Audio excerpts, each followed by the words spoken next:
नवनवीन व्हिडिओ पाहण्यासाठी व आमच्या सोबत राहण्यासाठी चॅनलला सबस्क्राईब करायला विसरू नका।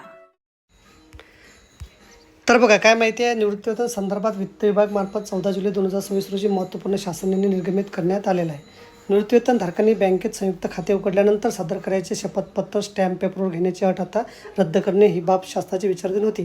त्या अनुषंगाने खालीलप्रमाणे शासन निर्णय निर्गमित करण्यात आलेला आहे।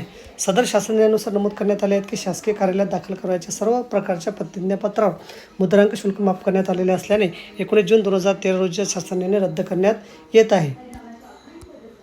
यानुसार निवृत्तीवेतनकरता बँकेत संयुक्त खाते उघडण्यासाठी निवृत्तीवेतन धारकांनी ₹100च्या स्टॅम्प पेपरऐवजी साध्या पेपरवर शपथपत्र भरून अधिदान व लेखा कार्यालय मुंबई व राज्यातील सर्व कोषागार कार्यालयामध्ये सादर करण्यात दिनांक 1 ऑगस्ट 2026 पासून मान्यता देण्यात येत आहे। तर बघा अशा प्रकारे अत्यंत महत्त्वाची माहिती समजली असेल। व्हिडिओ सुद्धा आवडल्यास लाईक करा, शेअर करायला विसरू नका। धन्यवाद।